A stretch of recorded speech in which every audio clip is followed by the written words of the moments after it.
انسان جاہل پیدا ہوتا ہے۔ کتنی عجیب بات ہے کہ ساری مخلوق انتہائی تعلیم یافتہ پیدا ہوتی ہے۔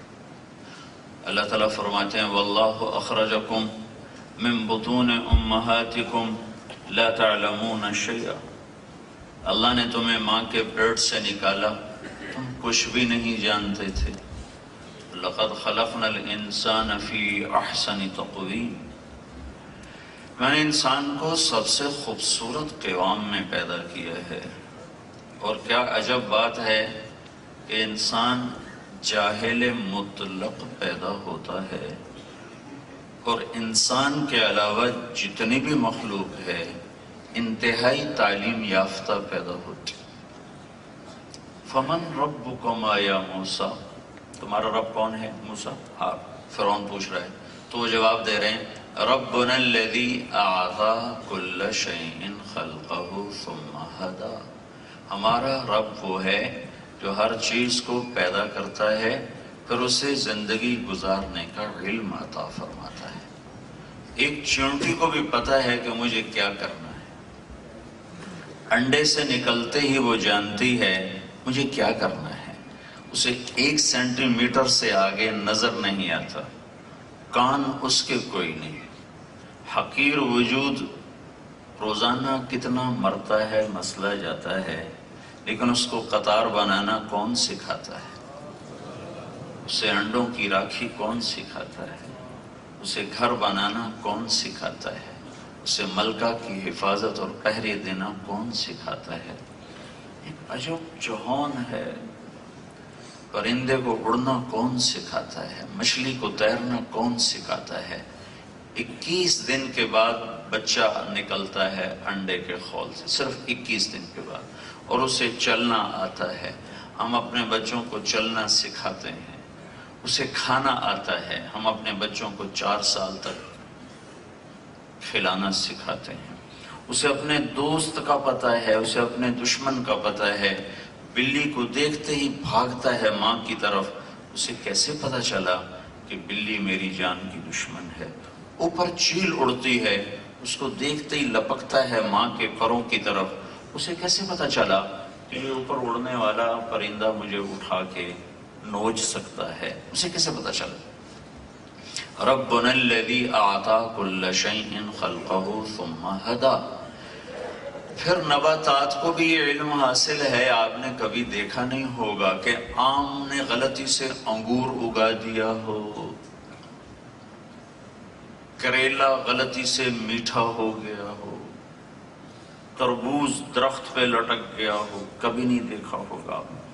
نباتات بھی اتنی تعلیم یافتہ ہے کہ کیسے اپنی شکل بنانی ہے، کیا خاصیت اس میں ڈالنی ہے، کیا رنگ روپ اسے پہنانا ہے، کیا پیرہن اس کا بننا ہے، یہ ایک بیل کو بھی پتہ ہے، ایک درخت کو بھی پتہ ہے۔ انسان کے علاوہ ساری کائنات انتہائی تعلیم یافتہ ہے۔ انسان جاہل پیدا ہوتا ہے، وہ ایک الگ مضمون ہے، میں نے اشارہ کر دیا۔ انسان جاہل پیدا ہوتا ہے، پھر ساری زندگی یہ پڑھتا ہے، سیکھتا ہے، یہ جہاں پہنچ جائے، یہاں یہاں یہاں یہاں جہاں پہنچ جائے، پی ایچ ڈی لگا دیں، ڈاکٹریٹ لگا دیں، علامہ لگا دیں، حضرت لگا دیں، شیخ لگا دیں، جو کچھ لگا دیں، تو ایک آیت اس کو ایسے دباتی ہے کہ اللہ تعالیٰ فرماتے ہیں وَمَا أُوتِيتُم مِّنَ الْعِلْمِ إِلَّا قَلِيلًا، کہ میرے بندوں اور میری بندیوں، ڈاکٹر صاحب، ڈاکٹر صاحبہ، جو تمہیں دیا گیا ہے، تو پہلے ہی میری نفی ہوگی کہ طارق جمیل تو نے نہیں لیا، ڈاکٹر رانجھا تو نے خود نہیں لیا، تمہیں ملا ہے، کسی نے دیا ہے، اور وہ جس نے دیا ہے وہ یہ کہہ رہا ہے کہ میں نے تمہیں بہت تھوڑا دیا ہے۔ تو یہ دعویٰ ختم ہو گیا کہ یہ بڑے علامہ، یہ بڑے ڈاکٹر، یہ بڑے پی ایچ ڈی، یہ بڑے سائنسدان، بڑا تو اللہ ہی ہے، انسان کے لیے چھوٹائی ہی زیبا ہے۔ تو کوئی اپنے علم میں کتنا ہی بلند ہو جائے، جب اس کے تولا جائے گا جہالت اور علم کو جب تولا جائے گا تو اس کی جہالت زیادہ ہے اور اس کا علم بہت کم ہے۔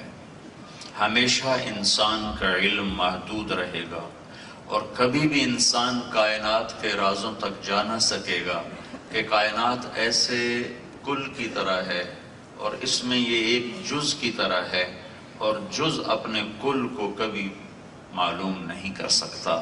ہم اس کائنات کا ایک چھوٹا سا جزو ہیں۔ ہم اس کائنات کو نہ اس کی اصل تک پہنچ سکتے ہیں، نہ اس کے حقائق سے پردہ اٹھا سکتے ہیں۔ ماں کے پیٹ میں بچہ 9 مہینے رہے یا 90 سال رہے، وہ ماں کا ادراک کر ہی نہیں سکتا، وہ اس قابل ہی نہیں۔ وہ جہاں ہے وہاں اس کو وہ اسباب ہی مہیا نہیں کہ وہ اس کا ادراک کر سکے۔ انڈے کے خول میں بچہ 21 دن رہے یا 21 برس رہے، وہ باہر کی حقیقت کو جان نہیں سکتا۔ یہ کائنات ایک انڈے کی طرح ہے اور طارق جمیل اور آپ صاحب اس میں ایک بچے کی طرح ہیں، اور ہماری عمر ہی کیا ہے، 50 60 70 سال۔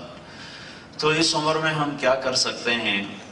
اگر عمر نوح ہر انسان لے کر آئے تو بھی اس کائنات کے اصل اور تہ تک جانا ناممکن ہے کہ یہ کل اور میں جز۔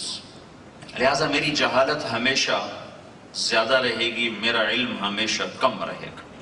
تو جاہل کی جہالت کا علاج یہ ہے کہ علم والے کے پیچھے چلے، علم والے کو ڈھونڈے۔ آپ بچے سارے یہاں کیوں آئے ہوئے ہو؟ اپنی جہالت کو دور کرنے آئے ہوئے۔ تو سب سے بڑا علم تو اللہ کا ہے۔ جہالت کا علاج علم ہے۔ جہالت ایک اندھیرا ہے، اندھیرے کا علاج روشنی ہے۔ تو جہالت ایک اندھیرا ہے، علم ایک نور ہے۔ اللہ نے قرآن کو نور کہا ہے، وَاتَّبَعُوا النُّورَ الَّذِي أُنزِلَ مَعَهُ۔ قرآن ایک نور ہے۔ جہالت ایک ظلمت ہے۔ دنیا کے اندھیروں کو اللہ دور کرتا ہے سورج کی روشنی سے، دل کے اندھیروں کو دور کرتا ہے علم کے نور سے۔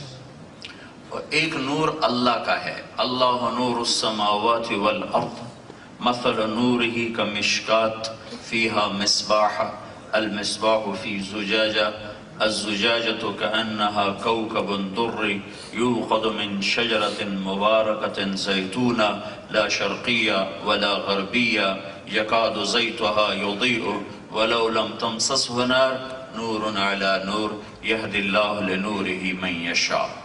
ایک اللہ نے اپنے بارے میں کہا اللہ نور السماوات والارض، پھر اللہ نے اپنے محبوب کے بارے میں فرمایا قد جاءکم من اللہ نور وکتاب مبین، میں تمہارے رب کی طرف سے ایک نور آ رہا ہے، محمد مصطفیٰ صلی اللہ تعالی علیہ وسلم۔ پھر اللہ نے کتاب اللہ کے بارے میں فرمایا واتبعوا النور الذی انزل معہ، انہوں نے اس نور کا اتباع کیا جو محمد مصطفیٰ صلی اللہ علیہ وسلم پر اتارا گیا۔